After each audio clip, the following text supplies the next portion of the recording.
John TV நேயர்களுக்கு வணக்கம். மனிதனின் மறுபக்கத்தினூடாக உங்களை சந்திப்பதில் மகிழ்ச்சி.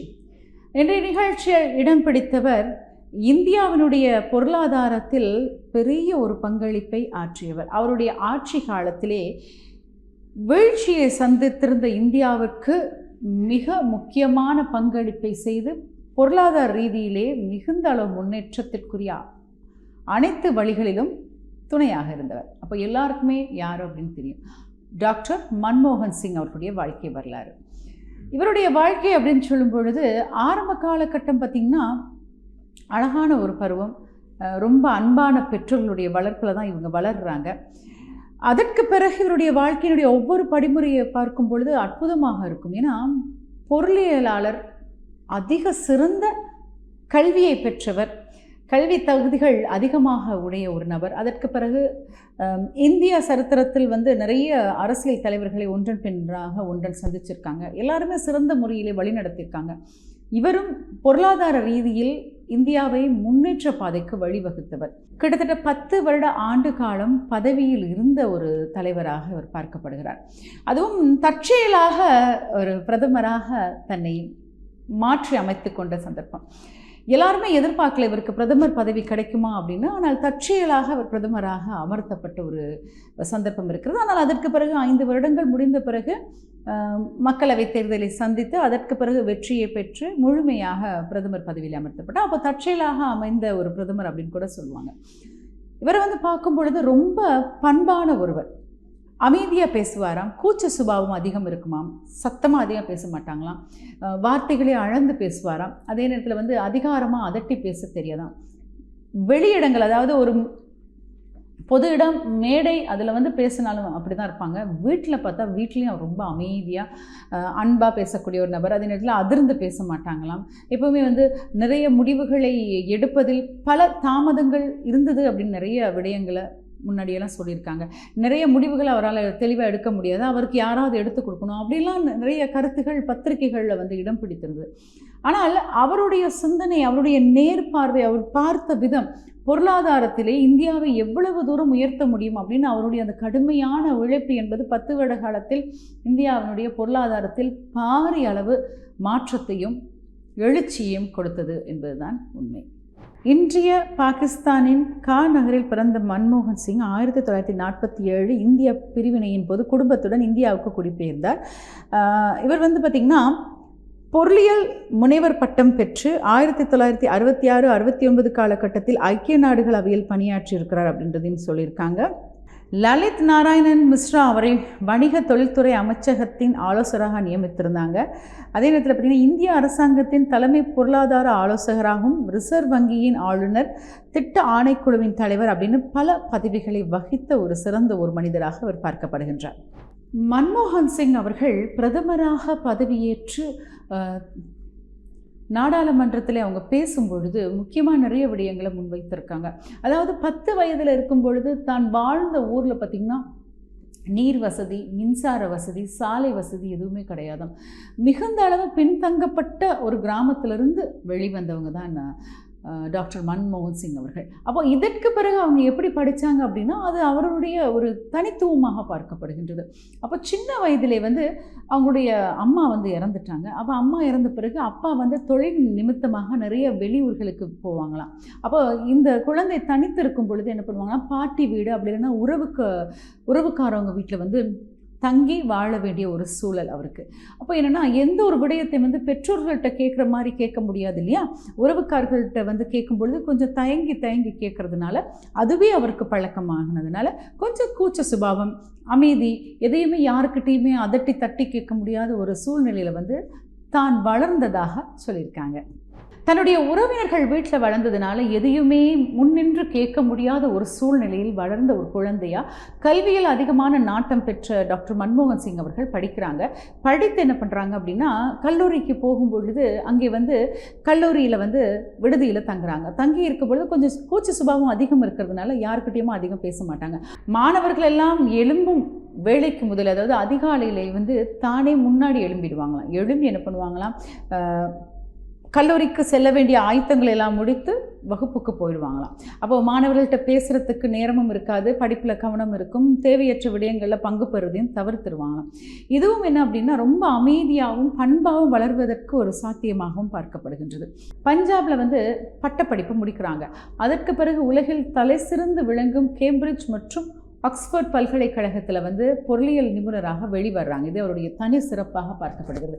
வெளியே வந்தோன்னு என்ன பண்ணுறாங்கன்னா, ஜெனீவாவில் இருக்கும் ஐக்கிய நாடு சபையில் வர்த்தக குழுவின் ஆலோசகராக இணைந்து கொள்கிறாங்க. இணைந்து 3 ஆண்டுகள் பணிபுரிகிறாங்க. அப்போது நிறைய பொருளியல் சம்பந்தமான விடயங்கள், உலகளாவிய ரீதியிலே திறந்த பொருளாதார கொள்கை, இதையெல்லாம் அவங்க பார்க்கக்கூடிய ஒரு சந்தர்ப்பம் அமைகிறது. அப்போ அவங்களுக்கு இந்தியாவினுடைய வளர்ச்சிக்கு அவர்களுக்கு ஒரு அழைப்பு ஏற்படுத்தப்படுகிறது. அப்போ அந்த அழைப்பை ஏற்றுக்கொண்டு இந்தியா கிளம்பலாம் அப்படின்னு முடிவு பண்ணுறாங்க.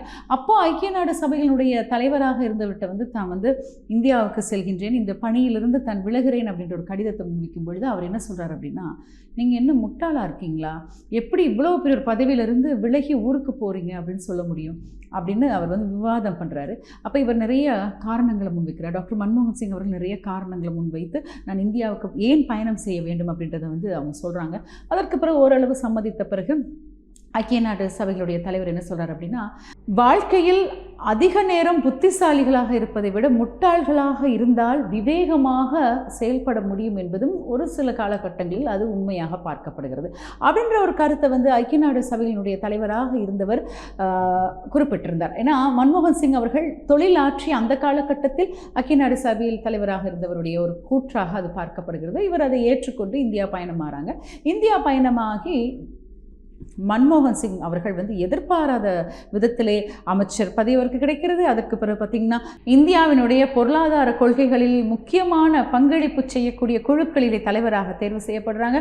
அதற்கு பிறகு யாருமே எதிர்பார்க்காத ஒரு ரீதியில் இந்தியாவினுடைய 2004ஆம் ஆண்டின் இந்தியாவினுடைய பிரதமராக டாக்டர் மன்மோகன் சிங் அவர்கள் அமர்த்தப்படுறாங்க.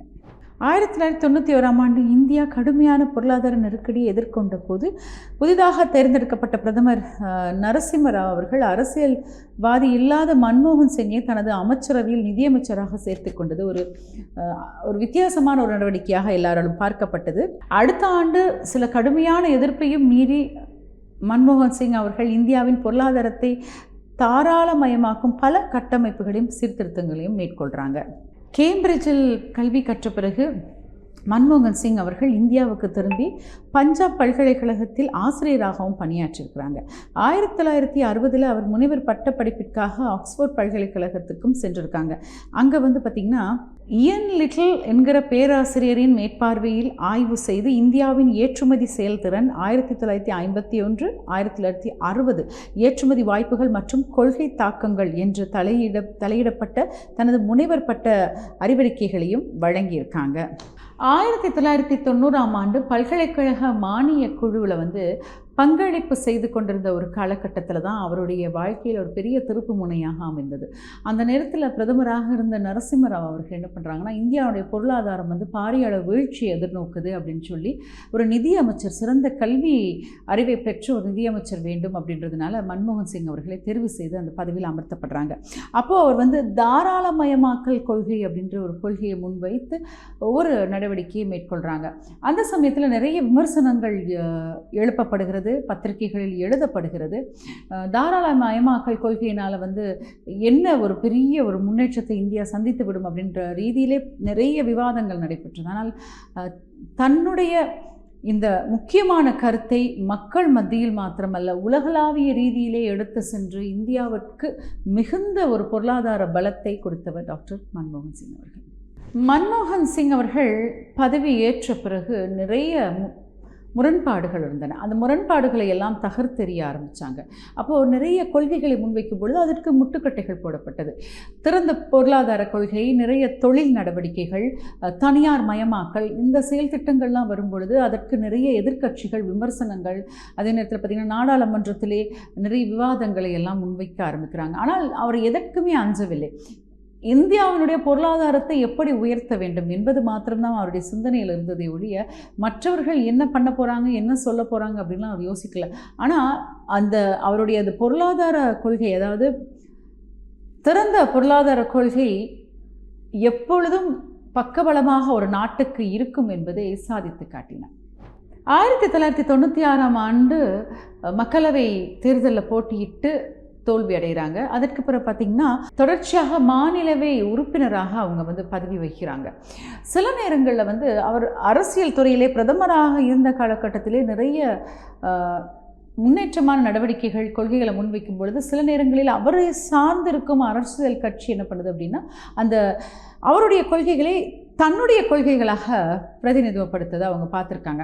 தான் ஏதாவது ஒரு நடவடிக்கை மக்களுக்கு செயல்படுத்தணும், கொண்டு போய் சேர்க்கணும் அப்படின்னா தன்னுடைய கட்சியை சார்ந்த பல நபர்கள் அந்த கொள்கை தன்னுடைய கொள்கை கட்சி சார்ந்த கொள்கை அப்படின்றத முன்வைத்து வெளிப்படுறத மன்மோகன் சிங் அவர்கள் நிறைய சந்தர்ப்பங்களை பார்த்துருக்காங்க. பல வேதனையான சந்தர்ப்பங்கள், பல பிரச்சனைகள் அரசியலில் அவருக்கு முன்னாடி ஒரு மாதிரி பேசுகிறதும் அதே நேரத்தில் அவர் இல்லாத சந்தர்ப்பத்தில் அவரை பற்றி பேசுவதும் போன்ற நிகழ்வுகள் நிறைய நடந்து அவருக்கு மனக்கசப்புகளை ஏற்படுத்தியிருந்தது. இருந்தாலும் அவர் மனம் சோர்ந்து போய்விடவில்லை. சில நேரங்களில் பதவியை துறந்து விடலாமா, பதவி தேவையில்லை அப்படின்ற முடிவுக்கு வந்தாலும் இந்தியாவுடைய பொருளாதாரத்தினுடைய வளர்ச்சி இன்னும் இருக்கணுமே அப்படின்ற ஒரு எண்ணம் அவருடைய நிலைப்பாட்டில் இருந்ததுனால தொடர்ந்தும் தன்னுடைய பதவி காலத்தில் தொடர்ந்தும் அவருடைய அந்த கல்வியினுடைய நடவடிக்கை அவர் பெற்றிருந்த அறிவு அப்படின்ற அடிப்படையில் 1999ஆம் ஆண்டு எதிர்க்கட்சி தலைவராக நியமிக்கப்படுறாங்க. 2004ஆம் ஆண்டு இந்தியாவுடைய பிரதமராக மகுடம் சூடப்படுறாங்க. இது என்ன அப்படின்னா அவருடைய அந்த தூர நோக்கு பார்வை, பொருளாதாரத்திலே அவருடைய அந்த இக்கட்டான சூழ்நிலையில் ஒரு நாடு இருக்கும் பொழுது அந்த நாட்டிற்கு நல்ல ஒரு தலைமைத்துவம் கிடைத்துவிட்டால் அந்த நாடு வெற்றி பாதையில் செல்லும் என்பதற்கு ஒரு எடுத்துக்காட்டாக இருந்தவர் தான் டாக்டர் மன்மோகன் சிங் அவர்கள்.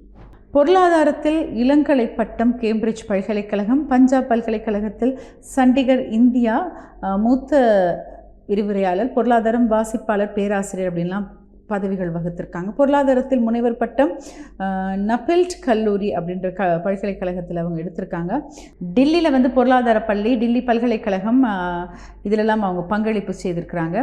பேராசிரியர், அதே நேரத்தில் கௌரவ பேராசிரியராகவும் இருந்திருக்காங்க. பொருளாதார ஆலோசகர், வெளிநாட்டு வர்த்தக அமைச்சகம் இந்தியா 1971ஆம் ஆண்டு காலகட்டத்தில் இது நடைபெற்றது.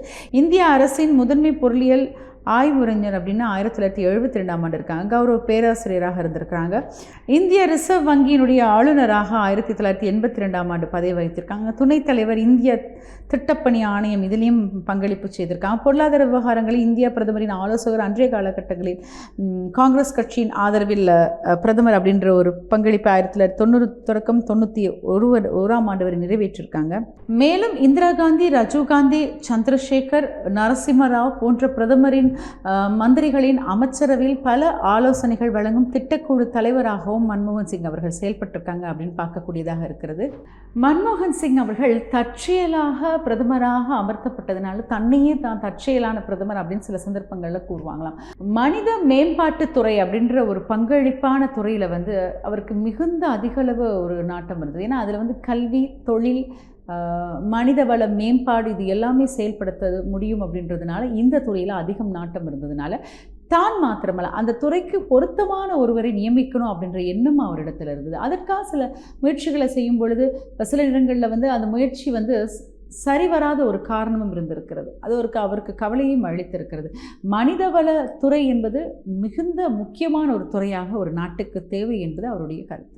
டாக்டர் மன்மோகன் சிங் அவர்கள் பிரதமராக பதவியேற்று நாடாளுமன்றத்தில் பேசணும் அப்படின்னு ரொம்ப ஆவலோடு எழும்பி நிற்கும் பொழுது எதிர்க்கட்சிகள் நிறைய பிரச்சனைகளை கொடுத்து அந்த இடத்துல அவர் பேச விடாமலே பண்ணிட்டாங்க. பிரதமராக பதவியேற்று அவரால் பேச முடியாத ஒரு சந்தர்ப்பமும் இருந்ததை பார்க்கக்கூடியதாக இருக்கிறது. 2009ஆம் ஆண்டு ஜெர்மனிக்கு பயணத்தை மேற்கொண்ட அப்பொழுது அமெரிக்க அதிபராக இருந்த பராக் ஒபாமா அவர்கள் என்ன செய்தாங்க அப்படின்னா அவர்கிட்ட ஒரு கேள்வி கேட்குறாங்க. மாணவர்களை சந்தித்து நிறைய செயல் திட்டங்கள் செய்யும் பொழுது ஒரு மாணவர் அவர்கிட்ட எழும்பி ஒரு கேள்வி கேட்குறார்.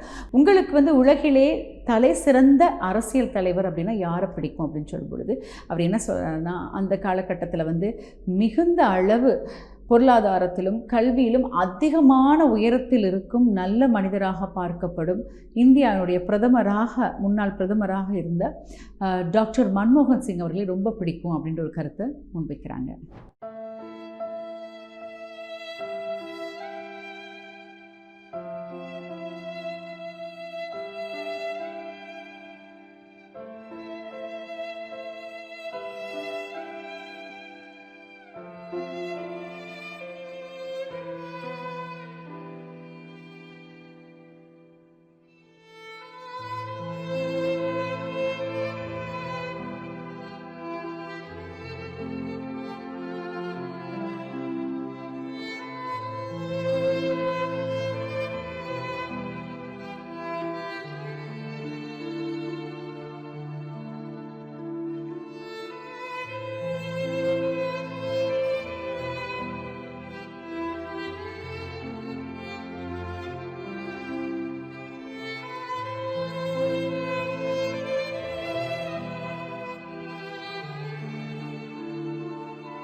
நவீன இந்தியாவின் பொருளாதார வளர்ச்சி, அந்த பொருளாதாரத்திற்கு உறுதுணையாக இருந்தது ஒரு மிகுந்த அளவான ஒரு மைல்கல்லாக பார்க்கப்படுகின்றது.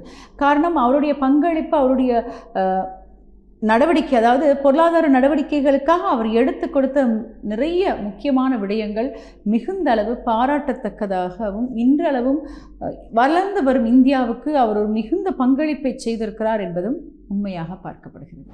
நான் ஒரு பலவீனமான பிரதமராக இருந்தேன் என்பது என்னால் ஏற்றுக்கொள்ள முடியாது. அரசியல் நிர்பந்தத்திற்காக நிறைய முடிவுகளை எடுக்க வேண்டியதாக இருந்தது. இருந்தாலும் நான் என்ன செய்தேன், நான் என்ன செய்யவில்லை என்பது நாளைய வரலாறு கூறும் அப்படின்னு நிறைய இடங்களில் சொல்லியிருக்காங்க. ஏன்னா அவருடைய பொருளாதார கொள்கையை அவர் முன்வைத்த நிறைய செயல் திட்டங்கள் என்பது இந்தியாவுடைய பொருளாதாரத்துக்கு மிகுந்த பங்களிப்பு செய்தது என்பது அன்றைய காலகட்டத்திலே பொருளாதார அறிஞர்களால் சொல்லப்பட்ட ஒரு விடயமாகவும் அது பார்க்கப்படுகிறது. பொருளாதார நடவடிக்கையில் அவர் கொடுத்த நிறைய முன்னுதாரணங்கள் அப்படின்னு சொல்லும்போது மகாத்மா காந்தி ஊரக வேலை திட்டம், பாரத் நிர்மாண திட்டம், தகவல் உரிமை சட்டம், கல்வி உரிமை சட்டம், 72,000 கோடி கடன் தள்ளுபடி என தனது ஆட்சி காலத்தில் முத்திரை பதித்தது ஒரு சாதனையாக பார்க்கப்படுகிறது. தனது திட்டங்கள் மூலம் நிறைவான நடவடிக்கைகளை எடுத்து நல்ல பெயரை தான் வாங்க வேண்டும் என்று அவர் எப்பொழுதும் நினைத்ததில்லை. ஆனால் அவர் எடுத்த திட்டங்கள் அனைத்தும் மக்களுக்கு நல்ல விதத்தில் போய் சேர வேண்டும் என்பதில் மிகுந்த அவதானமாக இருந்தார் என்பது சொல்லப்பட்டிருக்கு. மன்மோகன் சிங் அவர்கள் 1958ஆம் ஆண்டு குர்சரன் கவுர் என்பவரை திருமணம் செய்தாங்க. இவங்களுக்கு பார்த்திங்கன்னா 3 பெண் பிள்ளைகள் இருக்காங்க. மன்மோகன் சிங் அவர்கள் பலமுறை இதய அறுவை சிகிச்சைகளுக்கு ஆளாகி இருந்தாங்க என்பதையும் 2020இல் அவர் உட்கொண்ட ஒரு மருந்தினுடைய எதிர்மறை விளைவு காரணமாக புதுடில்லியில் உள்ள அகில இந்திய மருத்துவ அறிவியல் கழக மருத்துவமனையில் அனுமதிக்கப்பட்டு அக்டோபர் 2021ஆம் ஆண்டு பலவீனம், காய்ச்சல் காரணமாக மீண்டும் அதே மருத்துவமனையில் அவர் சேர்க்கப்பட்டார் என்பது குறிப்பிடத்தக்கது.